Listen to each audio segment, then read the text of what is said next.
Hello everyone, I am back with the 11th lecture of the chapter Mother's Day, written by J.B. Priestley from your book Snapshot.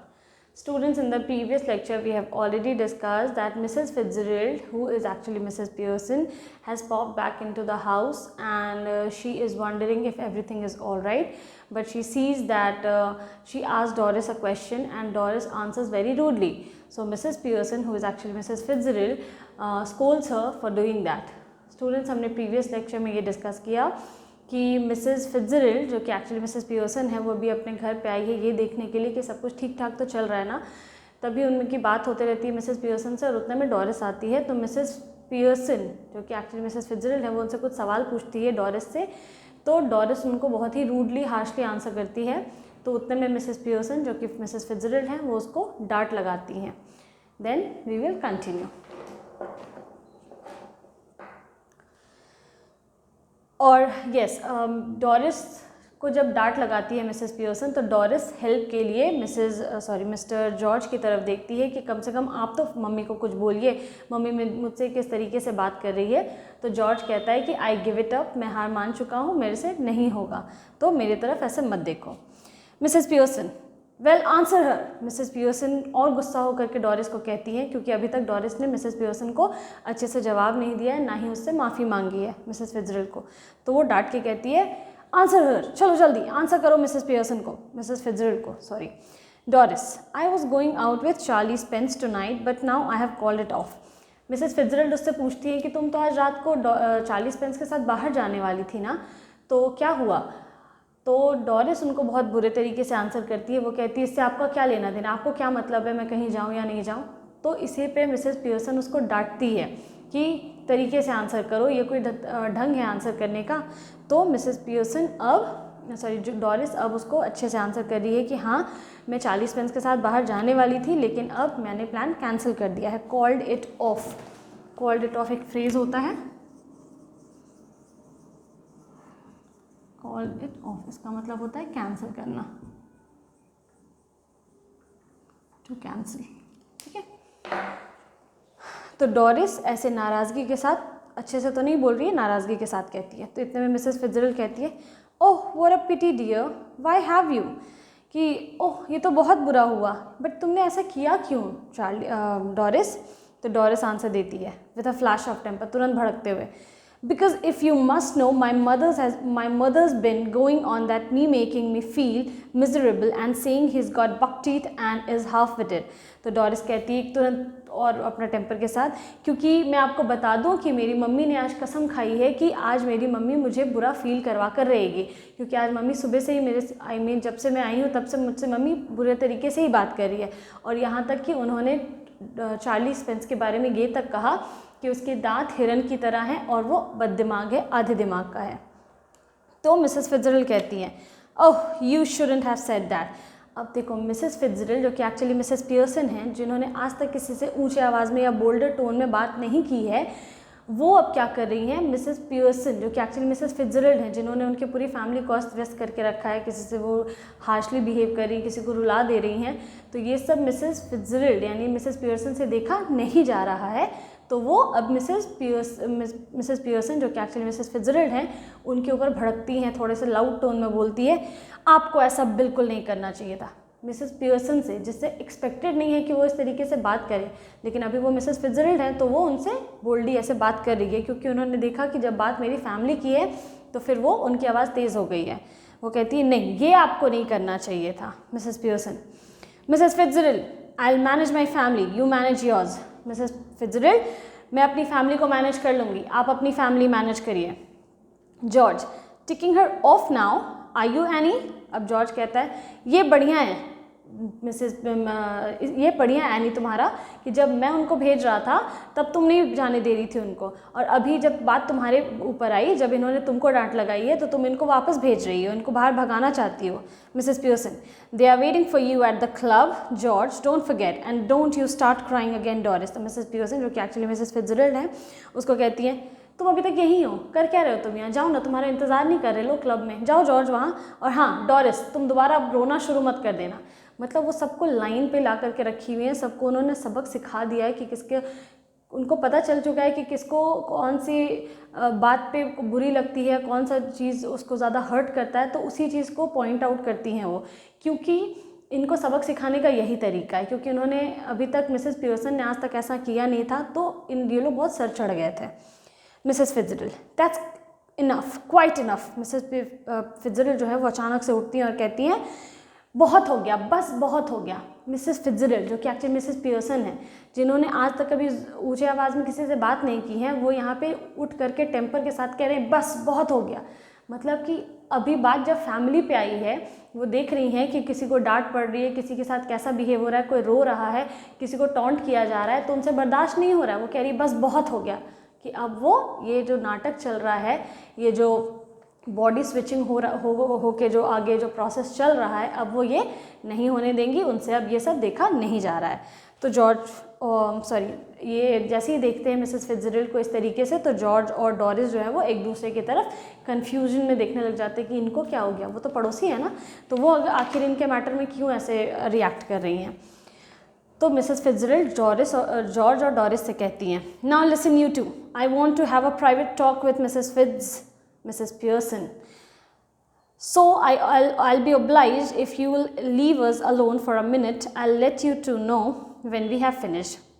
Mrs. Fitzgerald उसको कहती हैं कि आप दोनों ये सुनिए कि मुझे आपकी मम्मी से और आपकी वाइफ से, यानी कि मिसेस पियर्सन से कुछ ज़रूरी बात करनी। अभी वो मिसेस फिट्ज बोलने वाली थी, तब तक रुक जाती है और तुरंत बोलती है मिसेस पियर्सन, मुझे पियर्सन से अकेले में कुछ ज़रूरी बात करनी है, तो आप लोग का बहुत बहुत धन्यवाद होगा, शुक्रिया होगा कि आप लोग थोड़ी देर के लिए हम दोनों को अकेला छोड़ दें, ठीक है, मुझे कुछ ज़रूरी बात करनी है, और जब हम दोनों की बात हो जाएगी तो मैं आपको बता दूंगी, आपको अंदर बुला लूँगी। Go on please, I promise you that you won't regret it. चलिए अभी निकलिए यहाँ से आप दोनों, कि मैं प्रॉमिस करती हूँ कि आपको पछतावा नहीं होगा। मैं आपको अगर यहाँ से भेज रही हूँ तो आपके भले के लिए भेज रही हूँ। There is something here that only I can deal with. यहाँ जो कुछ भी चल रहा है, यहाँ कुछ ऐसा चल रहा है जिससे सिर्फ मैं डील कर सकती हूँ, सिर्फ मुझे पता है कि उसको कैसे हैंडल करना है। तो अभी प्लीज़ मैं आपसे विनती करती हूँ कि आप यहाँ से, आप दोनों अभी कुछ देर के लिए मुझे अकेला छोड़ दीजिए मिसेस फिट्जरल्ड के साथ, यानी मिसेस पियर्सन के साथ, और आप दोनों यहाँ से बाहर जाइए। George and Doris exit left. As they go, Mrs. Fitzgerald moves to the left of the small table and sits. She eagerly beckons Mrs. Pearson to do the same thing. George और Doris वहाँ से चले जाते हैं, और जैसे ही वो जाते हैं तो मिसेस फिट्जरल्ड जो है वो लेफ्ट टेबल जो सेंटर में लगा हुआ था उसके लेफ्ट साइड में जाके बैठ जाती हैं, और मिसेस पियर्सन को वो उकसाने लगती हैं कि प्लीज़ आप वही वाला ट्रिक दोबारा करिए और हम दोनों को वापस से चेंज करिए, मतलब अपने अपने पर्सनैलिटीज़ में गो बैक करिए, प्लीज़ आप वो करिए। बेकन्स का मतलब होता है रिक्वेस्ट करना, विनती करना या उकसाना, ठीक है। Mrs Fitzgerald we must change back now, we really must. और मिसेस फिट्जरल्ड पूरे लाउड टोन में कह रही है कि मिसेस पियर्सन है वो मिसेस फिट्जरल्ड से कह रही हैं कि मिसेस फिट्जरल्ड अब हम लोगों को चेंज कर देना, अब हम लोग को वापस चेंज हो जाना चाहिए, ज़रूर से चेंज हो जाना चाहिए, बस बहुत हो गया है। मिसेस पियर्सन वाई, वो कहती क्यों, अभी क्यों, मतलब कि उनके हिसाब से अभी काम पूरा नहीं हुआ है तो अभी क्यों चेंज करने के लिए कह रही हो। Because this has gone far, I can see they are miserable and I can't bear it. तो वो कहती है क्योंकि बात हद से बहुत आगे बढ़ चुकी है, ज़रूरत से ज़्यादा आगे बढ़ गई है, और मेरा पूरा जो घर है उसकी हालत बहुत ख़राब हो चुकी है, मेरे बच्चों की हालत बहुत ख़राब है, वो कोई रो रहे हैं, कोई किसी को कुछ ज़्यादा ही हर्ट हो रहा है, मैं ये सब नहीं देख सकती, आई कांट बेयर इट, मेरे से ये सब बर्दाश्त नहीं हो रहा है। A bit more of the same would do them good, making a great difference already. तो मिसेस पियर्सन कहती है अरे बस अभी थोड़ा ही और बाकी है, थोड़ा और करने दो, इसके बाद सब लाइन पे आ जाएंगे, सब उनके लिए बहुत अच्छा होगा ये करना, सब मैनर सीख जाएंगे। अभी मैंने इतना बड़ा डिफरेंस क्रिएट कर दिया है, मतलब अभी उनमें अंतर दिखाई देने लगा है ऑलरेडी, इतने से ही। और वो टेबल के राइट में जाके बैठ जाती हैं। तो मिसेस फिट्जरल्ड कहती है no, I can't stand any more of it, नहीं मैं और ज़्यादा ये पूरा नाटक और देख ही नहीं सकती, आई रियली कांट, मैं नहीं देख पाऊँगी, मतलब नहीं देख पाऊँगी। वी मस्ट चेंज बैक, आप चेंज करिए हम दोनों को, अब हम दोनों को चेंज हो जाना चाहिए। Hurry up please Mrs Fitzgerald, जल्दी जल्दी करिए मिसेस फिट्जरल्ड। और वो बहुत ज़्यादा उनको परेशान करने लगती है। तो मिसेस पियर्सन कहती हैं वेल इफ़ यू इंसिस्ट, हाँ चलो ठीक है, इतना तुम कह ही रही हो तो कर देती हूँ। Mrs Fitzgerald yes I do, please please, हाँ मैं इंसिस्ट कर रही हूँ, मैं कह रही हूँ आपको, प्लीज़ प्लीज़ आप चेंज करिए। अब क्या होता है, और वो खुद ही पहली बार में उनको अपना हाथ ज़बरदस्ती खींचना पड़ा था मिसेस पियर्सन का हाथ मिसेस फिट्जरल्ड को। यहाँ पे वो अपना हाथ खुद ही आगे बढ़ा करके बैठी हुई हैं और मिसेस फिट्जरल्ड उनका हाथ पकड़ती हैं और मिसेस पियर्सन उनको कहती हैं क्वाइट नाउ, रिलैक्स, अब शांत हो जाओ, स्थिर हो जाओ। Mrs Pearson and Mrs Fitzgerald stare at each other, दोनों एक दूसरे को देखने लगते हैं, मटरिंग एग्जैक्टली एज बिफोर, और पहले वाला जो मंत्र होता है वही वो दोबारा पढ़ती हैं, अष्ट्रातदम अष्ट्रातलम अष्ट्रातलम दमोना, वो मंत्र दोहराती हैं। They carry out the same action, जो एक्शन बिफोर हुआ था, पहले हुआ था, अर्लियर हुआ था, वही सेम एक्शन होता है। पहले उनकी बॉडी पूरी बेजान हो जाती है, उसके बाद उनको लगता है कि हाँ वापस से उनमें जान वापस आ गई है और वो अपनी अपनी पर्सनैलिटीज़ में वापस आ जाते हैं जब उनकी आंखें खुलती है। तो मिसेस फिट्जरल्ड वो कहती है आह वेल आई एन्जॉयड दैट, मुझे तो बड़ा मज़ा आया। मिसेस पियर्सन आई डिडंट, मुझे बिल्कुल नहीं आया, क्योंकि उनकी फैमिली को जो ट्रीटमेंट मिल रही थी ये कभी भी इन्होंने सोचा नहीं था या इनको अच्छा नहीं लग रहा था। जो भी है ये माँ है, बहुत सुना है ना हमने माँ का दिल, तो बच्चे कितना भी बुरा करे लेकिन बच्चों को कोई तकलीफ़ होती है तो माँ को ख़राब लगता है, तो इसीलिए ये कहती है कि मुझे बिल्कुल अच्छा नहीं लगा। तो मिसेस फिट्जरल्ड कहती हैं well you ought to have done, now listen. तो मिसेस पियर्सन कहती है, मिसेस फिट्जरल्ड कहती है खैर लगना तो चाहिए था, मज़ा तो तुमको आना चाहिए था, लेकिन कोई बात नहीं, अब मेरी बात सुनो मिसेस पियर्सन।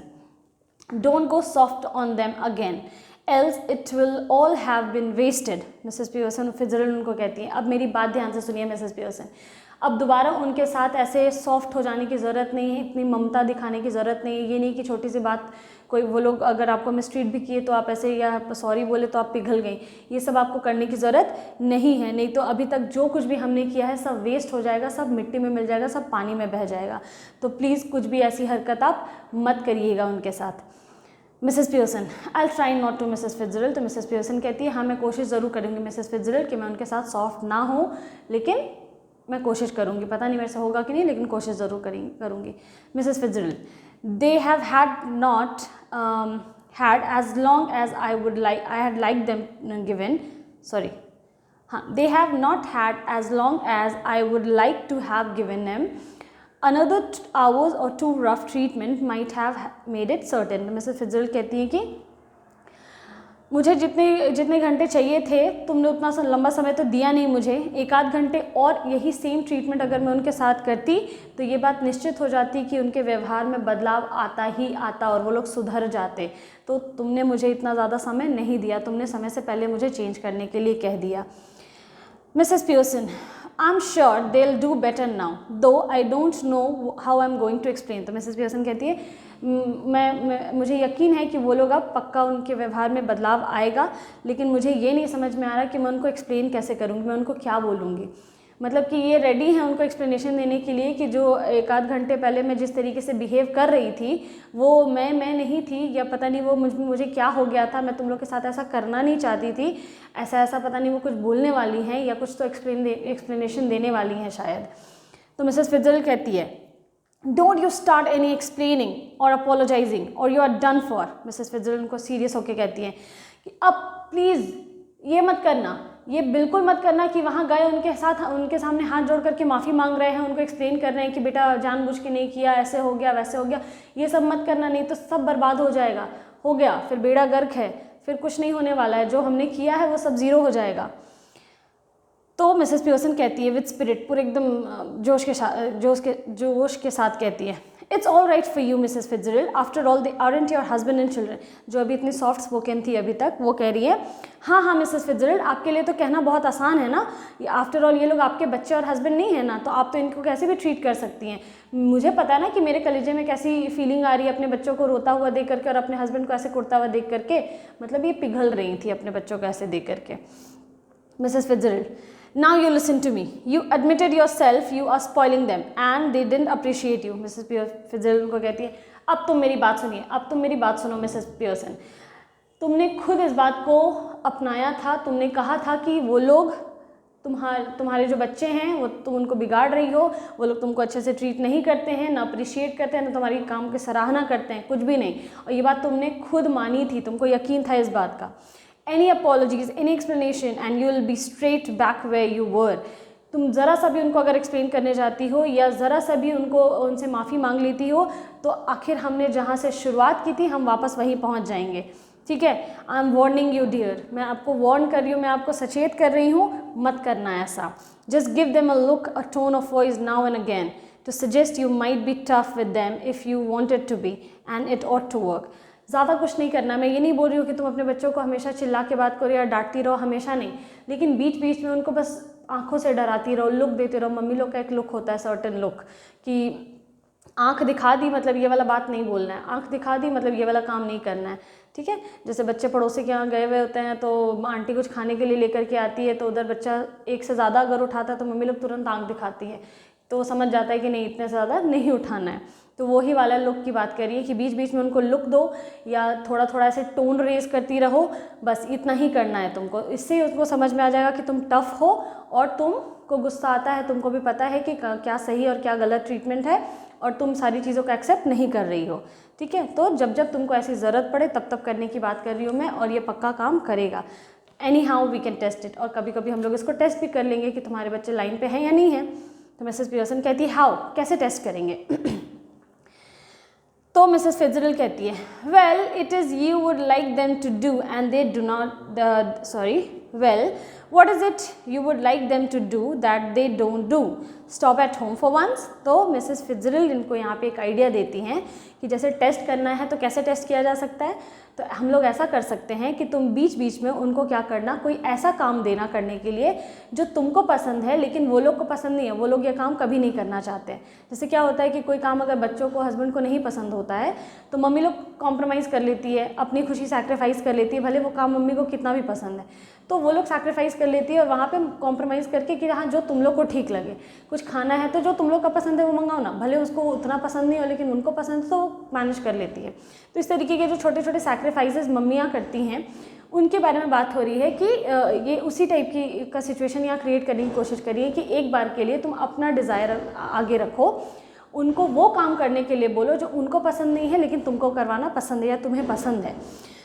जैसे कि उनको घर पे रुकना कभी पसंद नहीं है तो उनको क्या बोलो कि तुम लोग घर पे रुको, है ना, तुम्हें तो पसंद है ना कि तुम्हारी फैमिली घर पे रुके, तुम्हारे साथ टाइम स्पेंड करे, तो बस यही ऐसा करो कि उनको बोलो कि वो लोग घर पे रुक जाएं. तो मिसेस पियर्सन कहती है yes and give me a hand with supper. हाँ ये ठीक रहेगा, और उनको मैं बोलूँगी कि रात के खाने में मेरी मदद भी कर दें. Mrs Fitzgerald anything you would like them to do. हाँ कुछ भी जो तुमको अच्छा लगे, that you enjoy whether they do और नॉट. बस वो काम तुम्हें पसंद होना चाहिए और उन्हें नहीं. ऐसे ही टेस्ट करना है, मतलब कोई ऐसा काम पकड़ाना है जो तुमको पसंद है लेकिन उनको पसंद नहीं है, फिर भी उनसे करवाना है, क्योंकि उनको ये सिखाना है कि हर बार अपनी पसंद को प्रायोरिटी रख करके और काम नहीं किया जाता है. कभी कभी दूसरों की चाहत, दूसरों को का पसंद नापसंद का भी ख्याल करना पड़ता है. ठीक है. Mrs Pearson well yes I like a nice game of rummy but of course I hardly ever have one except at Christmas. तो मिसेस पियर्सन हिचकिचाते हुए कहती है हाँ मुझे ना रमी खेलना बहुत पसंद है अपनी पूरी फैमिली के साथ, लेकिन ना हम लोग शायद ही कभी रमी खेलते हैं, सिर्फ क्रिसमस में ही खेलते हैं, उसके बाद कभी भी नहीं खेलते हैं. मतलब सोचो इस बेचारी को एक गेम बहुत पसंद है अपनी फैमिली के साथ खेलना, जो कि इसकी पूरी फैमिली कभी नहीं खेलती है इनके साथ बैठ करके, ये लोग सिर्फ क्रिसमस में खेलते हैं. मतलब इसको पूरे साल क्रिसमस का इंतज़ार करना पड़ता है वापस उस मोमेंट को एंजॉय करने के लिए.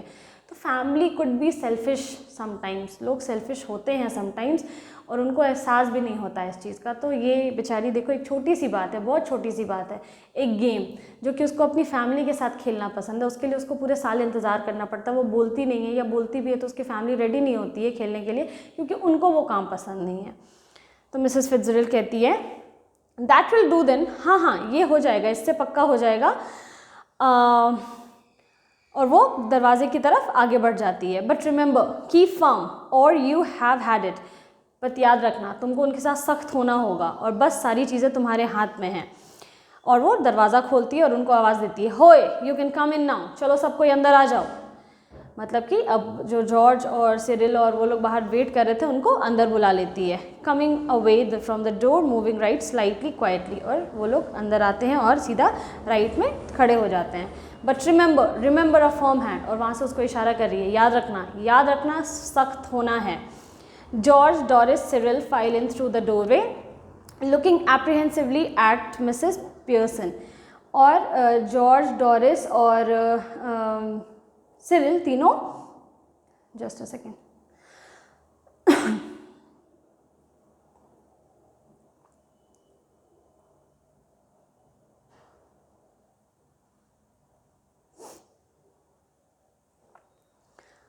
हाँ, तो जॉर्ज, डोरिस और सिरिल तीनों गेट से अंदर आते हैं, डोरवे से, दरवाजे से होते हुए अंदर आते हैं और अपनी मम्मी को घबराते हुए, मतलब अपनी मम्मी को देखते हैं लेकिन उनके आंखों में डर दिख रहा है, भय दिख रहा है। मतलब कि ऐसा होता है डर डर के देखना कि क्योंकि मम्मी तो आज मूड बहुत ख़राब है मम्मी का, जब बात हो रही है तब डांट ही रही है, कुछ ना कुछ ऐसा बोल ही दे रही है कि जिससे रोना आ जा रहा है या कुछ ऐसा हो ही रहा है। तो इसीलिए वो लोग उनकी तरफ देखते हैं और थोड़े भयभीत होकर के देखते हैं, एप्रीहेंसिवली, भय से, ठीक है, देखते हैं और कहते हैं, मिसेस फिजरल कहती है, I am just off to let you enjoy yourself, चलो मैं निकलती हूँ, तुम लोग सारे एन्जॉय करो। The family looks anxiously at Mrs Pearson, पूरी फैमिली जो है वो मिसेस पियर्सन की तरफ घबराते हुए, एंग्शियस का भी मतलब घबराना होता है, उनकी तरफ घबराते हुए देखती है, लेकिन मिसेस पियर्सन उनको देख करके स्माइल करती है। Much relieve they smile back at her, और वो लोग भी मिसेस पियर्सन को देख के स्माइल करते हैं और थोड़ी राहत की सांस आती है उनको कि चलो ठीक है, मम्मी का मूड कुछ तो ठीक हुआ। डोरिस, यस मदर, डोरिस कहती है, हाँ मम्मी कुछ कह रही थी आप घबरा घबरा के। Mrs Pearson, seeing that you don't want to go out, I'll tell you what I thought we would do. Mrs Pearson कहती है स्माइल करते हुए कि जैसा कि मैं देख सकती हूँ कि तुम लोग बाहर जा नहीं रहे हो, तो मैं तुम लोगों, ऐसा कुछ है जो मैं चाहती हूँ कि तुम लोग करो, ठीक है। तो मिसेस फिजरल कहती है, रिमेंबर, वो निकलते निकलते भी उनको याद दिलाते हुए जा रही है, याद रखना, फाइनल वार्निंग दी। तो मिसेस पियर्सन उनको सर हिलाती है, नॉट करते हुए कहती है, हाँ हाँ हाँ याद है मुझे।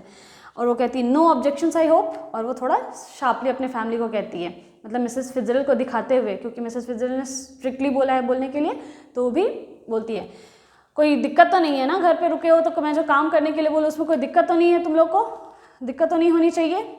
तो जॉर्ज कहता है, सिरिल कहता है, no mother whatever you say, हाँ मम्मी आप जैसा आप कहें mummy. Mrs Pearson, I thought we would have a nice family game of rummy and then you children could get the supper ready while I have a talk with your father. Mrs Pearson कहती है हंसते हुए, smile करते हुए कि मैं ये सोच रही थी कि आज हम पूरी फैमिली मिल करके रमी खेलेंगे और तुम बच्चे रात का डिनर पकाओगे, तब तक मैं तुम्हारे फादर के साथ कुछ समय बिताऊंगी, उनके साथ कुछ बातचीत करूंगी। तो जॉर्ज तुरंत उठ करके कहता है, सूट्स मी, हाँ सूट्स मी, मेरे लिए ठीक है, मेरे लिए कोई दिक्कत नहीं है। और अपने बच्चों की तरफ चैलेंजिंगली देख करके बोलता है, तुम दोनों का क्या, बोलो, मतलब कि जैसे तुम लोग ये चैलेंज है एक्सेप्ट करो, क्या तुम दोनों का क्या ख्याल है। तो सिरिल कहता है, येस दैट्स ऑल राइट, हाँ ठीक है, मेरे लिए भी ठीक है, मैं भी कर सकती हूँ। डोरिस ने अभी तक हाँ नहीं कही है, तो डोरिस कहती है, वेल मैं कर रही है, वो अभी भी हेजिटेट कर रही है, उसको खाना बनाने में दिक्कत है, बाहर जाने में दिक्कत है, तो बाहर नहीं जाने में दिक्कत है। तो मिसेस पियर्सन कहती है, व्हाट, स्पीक अप। तो मिसेस पियर्सन यहाँ पे स्ट्रिक्ट हुई और बोलती है, क्या, बोलो। तो मिसेस डोरिस कहती है, oh I think it would be lovely, मैं ये बोल रही थी कि हाँ बहुत अच्छा रहेगा, बिल्कुल ठीक रहेगा। Mrs Pearson, goodbye Mrs Fitzgerald, come again soon. Mrs Pearson उनके तरफ देखती हैं, स्माइल करते हुए कहती है, एक उनके नज़रों में एक एक्सचेंज होता है कि देखें ना, ऐसे ही करने के लिए बोल रहे ना, ऐसे ही परफॉर्मेंस ना। तो वो कहती हैं, बाय बाय मिसेस फिजरल, हम लोग दोबारा मिलेंगे। मिसेस फिजरल भी कहती है, yes dear, night all, have a nice time, हाँ ये ऐसे ही बिल्कुल, चलो अच्छे से शाम बिताओ, बाय बाय। और मिसेस फिजरल वहाँ से चली जाती हैं और जो फैमिली है वो अपनी मदर के अराउंड क्लस्टर करती है, यानी इकट्ठे हो जाती है, गले लगती है, और इतने में कर्टन गिर जाता है। पॉइंट इज कि जो चैप्टर है वो बहुत ही ज़्यादा हंसी मजाक में कितने अच्छे से इस चीज़ को दिखाया गया है, लेकिन यहाँ पे ये पूरा चैप्टर बहुत सारे ऐसे ग्रेव इश्यूज़ को रेज करता है, बहुत सारे। देखिए यहाँ पे मिसेस पियर्सन को अपने अधिकार के लिए स्ट्रिक्ट होना पड़ा, अपने बच्चों से वो इज़्ज़त पाने के लिए उनसे स्ट्रिक्ट होना पड़ रहा है, ठीक है, अपने ही बच्चों से इज़्ज़त पाने के लिए, अपनी ही फैमिली से इज़्ज़त पाने के लिए स्ट्रिक्ट होना पड़ा। आज तक वो बेचारी अपने फैमिली के साथ बहुत प्यार से पेश आती थी, तो उसको वो इज़्ज़त जो उसको चाहिए थी वो उनको कभी भी नहीं मिली है। तो मिसेस फिजरल का जो तरीका है, जो उन्होंने बताया और जो उन्होंने इस चैप्टर में किया, उससे फाइनली जा करके मिसेस पियर्सन में भी थोड़ा बदलाव आया, और मिसेस फिजरल भी उनकी फैमिली भी मिसेस पियर्सन को जो धीरे धीरे ही सही एक रेस्पेक्ट देना शुरू की, उनकी बात मानना शुरू की। तो कहीं ना कहीं डर, रेस्पेक्ट जो होता है वो डर से भी आता है। तो यहाँ पे उन्होंने ये शुरुआत कम से कम चैप्टर के एंड में हम लोग को दिखी है ना, कि चैप्टर के एंड में मिसेस पियर्सन जो चाहती हैं वो उनकी फैमिली कर रही है, खाना बनाने के लिए भी रेडी, भले उनका मन नहीं है। डॉरिस के एक्सप्रेशन से ये साफ साफ पता चल रहा है कि उसका मन बिल्कुल नहीं है कि वो रात का खाना बनाए या घर पे रुक करके खाने को, मतलब उनको खाना पीना में हेल्प करे, डिनर में हेल्प करे, लेकिन वो डर से ही कम से कम रेडी तो हुई ना, वो स्ट्रिक्ट होने की वजह से। मिसेस पियर्सन उसको ज़ोर से बोली, बोलो क्या हुआ, वोट क्या, मतलब आई विल क्या कर रही हो, बोलो। तो वो डर से ही कम से कम हाँ करती है, ठीक है। सिरिल भी तुरंत रेडी हो जाता है, जॉर्ज को भी दिक्कत नहीं है कि उसके साथ, उसके वाइफ के साथ वो बैठ करके थोड़ा समय बिताए। तो ये जो रियलाइजेशन थी, ये तो मिसेस फिट्जरेल्ड ने यहाँ पे एक फिक्शनल कुछ ऐसा किया, जादू टोना, जो कि रियल लाइफ में तो पॉसिबल नहीं है कि किसी को जादू टोना करके और सबको इसी प्रोसेस से लाइन पे लाया जाए, लेकिन ये ज़रूरी भी तो है। ये पॉसिबल नहीं है कि जादू टोना करके और ये ऐसा कुछ किया जा सके, लेकिन यहाँ पे कोई तो तरीका हम लोगों को भी अपनाना पड़ेगा या किसी और को भी तो अपनाना पड़ेगा ना, जिससे कि हाँ जो घर की जो मदर होती हैं, जो वाइफ्स होती हैं, उन लोगों को वो दर्जा मिले, उनको वो दर्जा मिले और उनको वो रिस्पेक्ट जो एक घर के फादर को बीइंग अ फादर मिलती है, बीइंग अ हस्बैंड मिलती है, वो यहाँ पे जो नहीं मिल पा रही है वो उनको मिलना बहुत ज़रूरी है। ये क्यों हम लोग इस बात समझना कितना मुश्किल है कि घर का सबसे किसी भी घर का सबसे इम्पॉर्टेंट जो मेंबर होता है, जो सबसे वैल्यूएबल होना चाहिए, वो एक मदर या एक वाइफ होनी चाहिए। तो उसको वो रेस्पेक्ट देने में क्यों कोई इन्फीरियर हो जाता है, कोई क्यों कम आंकने लगता है अपने आप को, या क्यों किसी का और का रेस्पेक्ट कम हो जाता है। किसी को ज़्यादा रेस्पेक्ट देने से किसी की रेस्पेक्ट कम तो नहीं हो जाती है।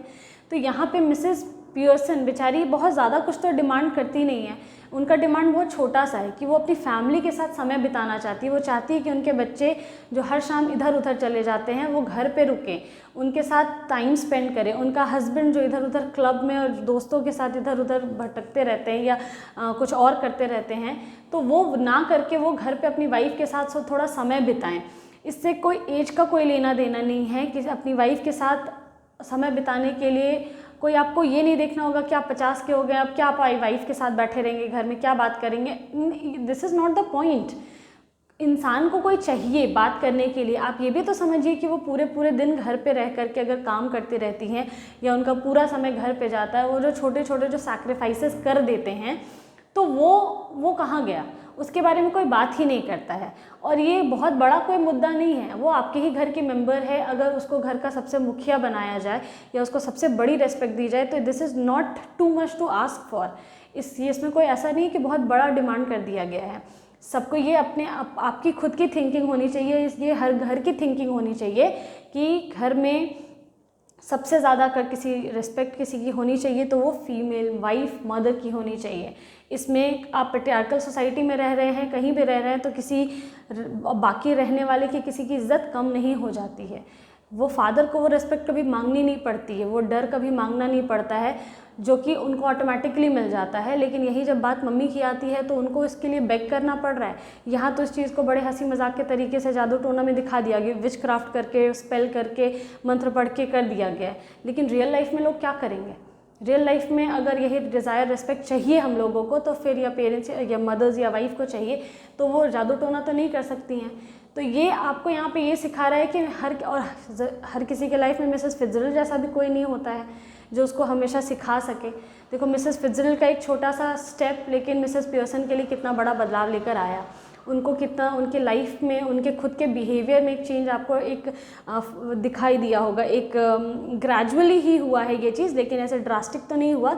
ग्रेजुअली ही उनका जो कैरेक्टर है उसमें एक राइज हुआ है। वो जो कि ज़ोर से बोलती नहीं थी, वो लास्ट में मिसेस फिट्जरेल्ड के साथ ही ऊँची आवाज़ में बात करती है जब बात उसकी फैमिली की आती है ना। तो बहुत बड़ा कोई डिमांड नहीं है ये। मिसेस पियर्सन जैसी वाइफ्स और मदर्स बहुत सारी हैं बाहर, और जो कि ये रेस्पेक्ट चाहती हैं लेकिन कभी बोलती नहीं हैं। शुरुआत में मिसेस पियर्सन ने भी तो नहीं बोला, वो खुद भी तो रेडी नहीं थी। वो उनका कहना है कि नहीं चाहिए मुझे कि सब मेरे कंट्रोल में रहे, नहीं चाहिए मुझे कि मेरे बच्चे, मैं उनको नहीं डांट सकती, उनको वो मुझे डिसरिस्पेक्ट करने दो, कोई दिक्कत नहीं है, मैं नहीं उनको डांट पाऊँगी, मैं नहीं उनको बोल पाऊँगी, मैं ये काम नहीं कर पाऊँगी। इस तरीके से वो लोग क्या कर रही हैं, वो बात को बार बार टाल देती थी, या वो उन्होंने कभी अपने लिए स्टैंड लिया ही नहीं। तो ऐसी बहुत सारी मदर्स हैं जो एक्चुअली उनका डिज़ायर है कि उनके घर में उनके जो हस्बैंड को या उनके फादर को जो रिस्पेक्ट मिली है वो उनको मिले, ठीक है, बराबर का। आप ज़्यादा नहीं दे सकते, आप बराबर का रिस्पेक्ट तो दीजिए, लेकिन उनको वो नहीं मिलता है, लेकिन वो बोलती भी नहीं इस चीज़ के लिए। तो ये हम लोगों को समझने की ज़रूरत है। सबसे पहले तो ये रियलाइज़ करने की ज़रूरत है कि आप हाउसवाइफ प्रोफेशन को रेस्पेक्ट करें, जो कि इस चैप्टर का बहुत बड़ा मुद्दा है कि being a housewife Mother's Day क्यों दिया गया। इनके लिए कोई पर्टिकुलर डेट मदर्स डे नहीं था। जिस दिन इनकी फैमिली इनके साथ लास्ट में मिलकर के अच्छा समय बिताती है वही उनके लिए मदर्स डे बना है ना, जिस दिन उनके मन का कुछ हुआ। तो एक्चुअली आपके घर की जो मदर है, आपके घर की जो वाइफ है, उनके मन का जिस दिन कुछ होता है, आप उनकी खुशी के लिए कुछ करते हैं, वही होता है Mother's Day. I hope you have understood the chapter so far. That was a very interesting chapter, and I hope you have understood it. Thank you very much.